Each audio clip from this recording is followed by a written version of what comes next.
So we're going to put a label below this that says if they're correct or incorrect. And we also need not a button. We need a button. We'll keep that button there. I also need a button and a label at the bottom. So the label is going to say, correct or incorrect. You know what? We're not going to do a label. Delete that. We're going to do just the button. The button's going to be pretty big. And what it's going to say is, you can just leave it for text for button 3. It will say, if they get it correct, right? When they first get here, it will just be blank, and it'll say like something like answer the question, right? Maybe it should be something less like demanding, right? Because it is for children. I'm gonna make the width about 80%. Yeah, that looks good. But then when they answer, right, it will say if they get it right. So if they pick loose, right, the cap to the milk jug is loose, it'll change it. The code will change it to say correct, right, and then the color of it will change green, right, and then they can go to the next question. Does that sound cool?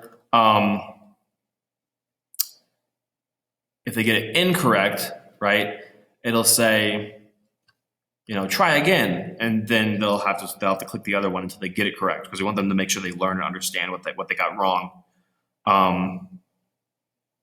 And you could even have a label all the way at the bottom here that kind of explains the question that pops up as well, right? So if they get it correct, it'll pop up if they get it correct or incorrect. If you want to do that, right? That's more work than you have to do, I think. But yeah, just a button down here that'll kind of let them go. So that's what we'll do. We'll keep all your questions multiple choice. That's going to be the easiest way to kind of program this. So this, as you're creating this, right, as you're programming this, this label will change, right? So when they call it question label, probably as the instructions, this will be in the instruction label. This will be the question label, and then your answers will be here. Again, if you want four different options, you can change that. But I think that's going to be the basis of what you're doing. So let's go through this again, just so you guys can understand. You've got you've got your splash screen, then you have your login screen, then you have your grade screen where they can pick the grade, and then you'll have a lesson screen for each grade that you'll have to make. Only focus only on one grade for now, right? Because you won't have time to do all of this before the showcase. On here, you'll have to do more buttons or something like that. You can format it differently if you really want. Maybe you could have a grid. You could use a table layout with buttons with pictures on them. Yeah, I'll let you figure that one out. And then for the actual lessons, you guys are going to have to format like kindergarten lesson 1. We'll only focus on the lesson 1 for now.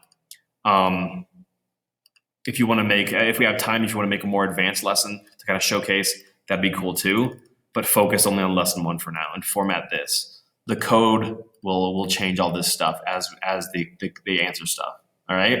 So if you have any questions, raise your hand. I'm really proud of the work you guys have done so far. Sorry it took so long to get this video to you, but I think this will work out pretty well. You guys are free to change what you want. Again, obviously, it's your creation. So go ahead and do what you want. Let me figure out how to end this video because it's still going. Is it down here? Is that thing? How do I stop it? Hide tools, Option T.